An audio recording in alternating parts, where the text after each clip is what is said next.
Studio Microphone Part 1. The Setup. Have you ever been betrayed by someone who pretended to be your friend, and you just couldn't let it go? Well, this story takes me all the way back to the 1990s, when floppy disks ruled the world, and we didn't have the internet to save us from boredom. It's a story about friendship, betrayal, and one of the most creative revenges I've ever pulled off in my life. I was a teenager back then, a total computer nerd. Not many kids in my town were into PC gaming, but I was obsessed. My best friend and I used to save money for months just to buy new games. Since our local stores didn't stock much, we'd order games from overseas by airmail. It was expensive, slow, and risky, but man, the excitement when a package finally arrived was something else. We had a simple system. I'd buy one game, my friend would buy another, and we'd trade. Sometimes we'd copy the copy protection files so both of us could enjoy them. That's how we built our tiny library. The Settlers, Doom 2, Monkey Island, Command & Conquer, the classics that shaped our childhood. Then one semester, everything changed. A new kid joined our class. He was about our age, seemed cool enough, and claimed his uncle had tons of PC games. Games we'd never even heard of. You can imagine how our eyes lit up. We thought we just found our golden ticket to gaming heaven. So we offered him a deal. We'd lend him some of our original games to copy, and in return, he'd give us copies of his. Simple, fair, and friendly. Or at least that's what we thought. A few days later, he came back with a bunch of floppy disks. We rushed home to try them, only to find that most of them didn't even work. Some were corrupted, some were missing files, and a few wouldn't even load past the title screen. At first, we thought it was a mistake. Floppy disks could be unreliable. Maybe he didn't copy them properly. So we gave him the benefit of the doubt. We lent him more games, hoping he'd fix things next time. But it kept happening. Every time, he'd return damaged or corrupted disks. And when he gave back our originals, they looked scratched and worn out. Meanwhile, he got to keep playing our games, perfectly fine on his end. Weeks went by, and we realized what was happening. He was taking advantage of us. He'd collect our games, make working copies for himself, and hand back junk just to keep us quiet. We were furious. 4-2 broke teenagers who spent every spare coin on gaming. It felt like a total betrayal. We didn't have many friends who shared our hobby, so losing trust in him hit hard. But instead of yelling or fighting, we decided to do what every nerdy teenager in the 90s would do. We started plotting. We wanted revenge. Something creative, something that would sting. But we didn't know how yet. Around that same time, schools everywhere were running big campaigns about AIDS awareness. Freddie Mercury had passed away not too long before, and there was this huge wave of education and posters about safe sex and HIV prevention. Our school joined in too, hosting a full event with speeches, pamphlets, and volunteers from a local AIDS foundation. Now here's an important detail. I was a massive Queen fan. I admired Freddie Mercury for his talent, his voice, his energy. But that new classmate, the one who had scammed us, used to mock me for it. He'd call Freddie names, make jokes about him being gay, and tease me for listening to that kind of music. It annoyed me, but I never let it show.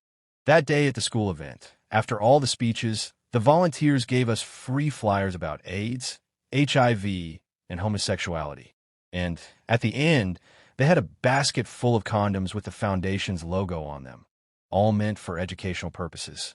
Everyone giggled awkwardly, of course, but me and my friend, we grabbed a few.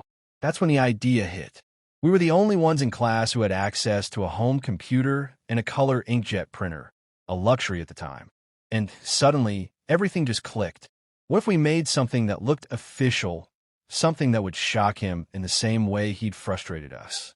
We went home and started designing a letter. It looked like it came directly from the AIDS Foundation. We carefully recreated the logo, the font, even the letterhead. The message was polite, formal, and very believable. It read something like this: Dear Khalil and Shafiq, thank you for your letter. We understand it's not easy to be open about being homosexual, and we appreciate your courage in reaching out after attending our event. Please find enclosed some informational flyers and a few condoms for your safety. Remember, practice safe sex at all times. Sincerely, AIDS Foundation Representative. We attached all the real flyers we got from school and included the branded condoms. But the real genius move? We addressed it to Mr., his last name, his father. That way, his parents would be the first to open it. At that moment, we had no clue how far this prank would go. To us, it was just a funny way to get even, a harmless piece of revenge for the games he ruined. But oh, we were about to start something much bigger than we expected. The fallout. When we posted that fake letter, we expected some mild chaos. Maybe embarrassment, a few awkward jokes at school, him getting grilled by his parents for a day or two. We did not expect the hurricane that hit his house. A few days after we mailed it, our little fishing expedition began. We started dropping hints, trying to watch how things would unfold without making it obvious. At first, nothing. Then, one afternoon, his behavior changed. He stopped talking to us in the same teasing way. He walked with his head down. He didn't sit with his usual group. It was small at first, things you could dismiss if you wanted to, but we both felt something had happened. Then came the day at school when the rumor mill exploded. It started with whispers in the corridors and students looking toward the back of the classroom. By lunchtime, pretty much everyone had heard something. A few kids came up and asked him awkward, half-finished questions. He stammered and denied, and then pretended to laugh it off. It was obvious he was trying to keep a brave face while juggling panic. Word reached us quickly. Some of our friends were quietly congratulatory. Others looked uneasy. We could tell not everyone thought what we'd done was funny, but for the most part the class was entertained. That thrill, the sense of winning without them even knowing, stuck with us and made it all feel worth it. We told ourselves it was payback for months of getting ripped off on games. We'd been smart. We'd outplayed him at his own game. At home, though, the reaction was worse than at school. His mother was devastated. She cried and screamed and accused him of hiding things from the family. The way she reacted made it clear she'd never suspected anything like this about her son. His father was furious. He paced the house, called relatives, demanded explanations, and hovered. He grilled his son with a kind of anger that was frightening even to hear about. The family's conservative values made every conversation escalate. It was ugly, and suddenly the prank felt less like a clever trick and more like an emotional bomb that had detonated in their living room. From the outside, it may have looked like justice, a con artist getting embarrassed, but inside that house, the impact was deeply personal and painful. The boy we'd been playing tricks on was now the center of a family storm. He was punished, grounded for weeks, denied friends, and shoved into a private silence. The way his parents shielded him from the world felt like it was meant to protect the family's reputation more than anything else. To them, this was a crisis of honor, not just a moment of teenage awkwardness. When he finally figured out someone had targeted him, he went into detective mode. Naturally, our earlier fishing efforts, the small questions, the little hints, made us look suspicious when the story came together. He noticed patterns, who had access to the pamphlets, who had joked about the event in class, who knew about the condoms. He narrowed the field down and eventually pointed a finger at me and my friend. What happened next was predictable, a summons. The principal called us into his office. Our stomachs dropped the minute we saw his face. He was stern, but not surprised. He had already heard parts of the story from other teachers and parents. His office smelled of old coffee and paperbacks, and that day the room felt like a courtroom. We sat across from him with our hands in our laps, both trying not to look like guilty kids, though the guilty looked fit. We told the truth about the games, how the kid had been taking originals, returning broken copies, and treating us like second-class gamers. We admitted to printing the letter, putting the pamphlets and condoms in the envelope, and addressing it to his father so the reaction would be stronger. We owned up to every lie and trick, but owning up didn't mean it didn't hurt. The principal listened, then explained how dangerous our prank had been. He talked about privacy, about respect, about how rumors and false accusations can ruin people even if they're meant as jokes. There were consequences. We had to write apologies, long, formal letters, not just to the boy but to his parents and to the school. We had to come to a meeting with our parents present. The principal also suspended us from some school activities for a while. For a brief period, we were the ones who were shunned. That felt oddly fitting. Justice of a sort had caught up with us. What surprised me most was how complicated I felt afterward. On one hand, there was relief. The game's fiasco stopped because we got him caught up in the drama. He wasn't trading with us anymore, and the unfair exchanges ended. On the other hand, the humiliation and emotional pain we caused someone, even someone who had wronged us, didn't sit cleanly with me. I had wanted revenge, sure, but I hadn't wanted to hurt someone's family. The sight of his mother crying in the principal's office stuck with me the way the smell from a burnt dinner sticks in the kitchen, a little reminder of a mistake. In the weeks that followed, the story settled into a quieter rhythm. People moved on as people do. The boy kept his distance from us. He didn't speak to us in the same way. And after that day, the easy camaraderie that sometimes forms between classmates was gone. We were left with braces of guilt and the bittersweet comfort of knowing we'd even the score. Talking to my parents about it was different. They were disappointed, and their disappointment hurt more than any suspension. My dad asked me why I needed revenge so badly I would risk someone's well-being. He talked about consequences that outlast a prank, like broken trust and reputations that take longer to rebuild than any game library. I nodded and listened. I didn't have many words to defend what we did. The truth was messy. We'd been teenagers, hurt and spiteful. We'd chosen a creative way to respond without thinking enough about the fallout. The boy and his family eventually moved away from the center of gossip. Life at school went back to normal, though with subtle differences.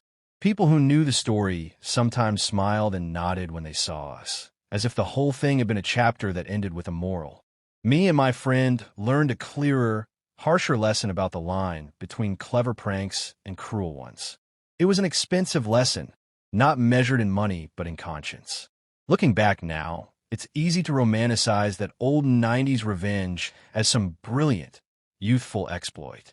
At the time, it felt like justice, like payback that matched the annoyance and financial loss. Later, though, the memory sits in a more complicated place in my head. There's the pleasure of having pulled it off, the thrill of outsmarting someone who'd been taking advantage of us. But there's also the discomfort of knowing how deep a ripple a single prank can send through a family. You learn a lot about yourself and other people when you cross that line.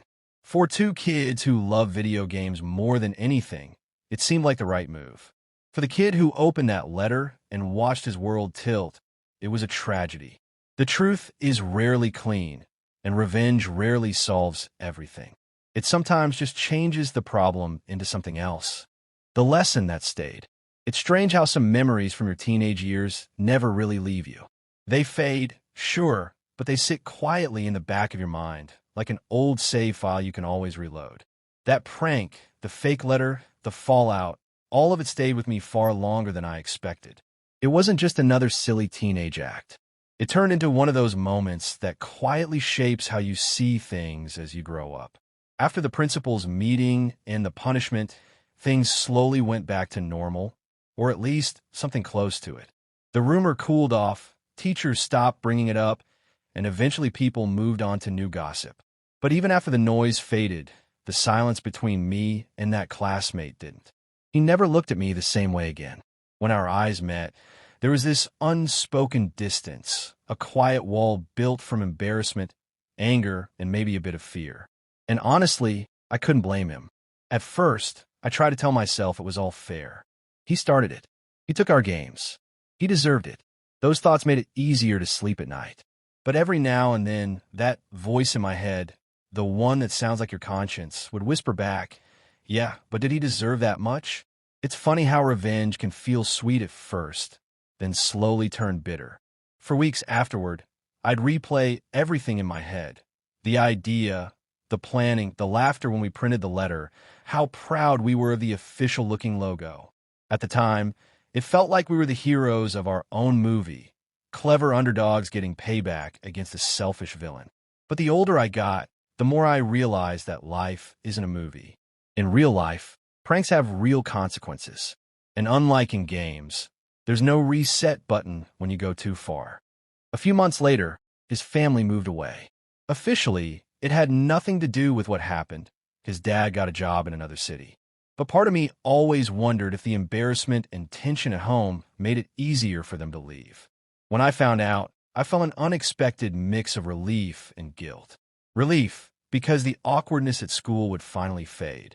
Guilt, because maybe our prank had made their home unbearable. Me and my friend stayed close, though. We kept playing games, sharing music, and joking about our legendary prank from time to time. But even he admitted, years later, that it was a heavy one.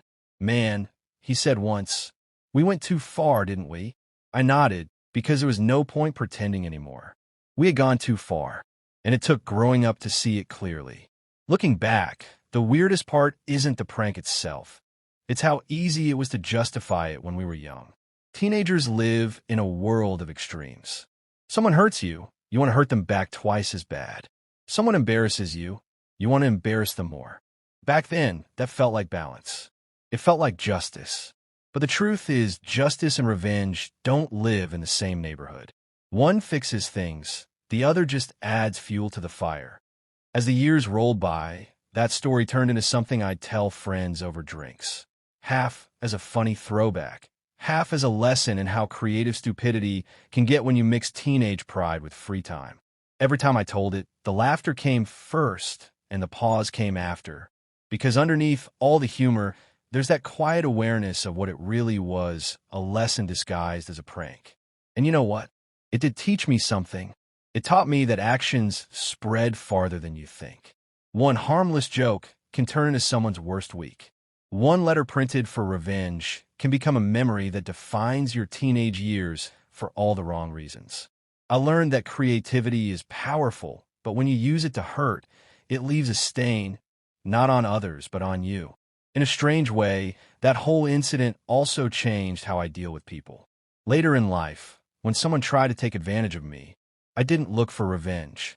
I looked for distance. I walked away. Because once you've seen how ugly a revenge can get, how quickly it goes from funny to cruel, you realize that walking away is the cleaner, smarter victory. Sometimes I still think about that kid. He'd be around my age now, probably living an ordinary life somewhere.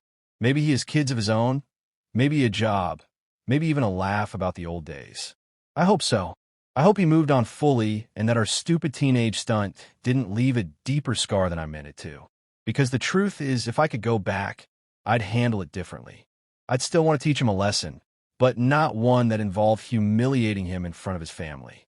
If I could talk to my younger self, I'd tell him this. Not everyone who wrongs you deserves your revenge. Some just deserve your silence. And that silence often hurts them more, because it shows you've moved beyond them. But revenge? Revenge keeps you stuck in the same place, replaying the same frustration again and again, just with different faces. What's ironic is that the letter, that one fake message, ended up teaching me more about honesty than any real lecture from a teacher ever could. It showed me how fragile trust is and how fast things can fall apart when you weaponize creativity. That lesson followed me quietly into adulthood.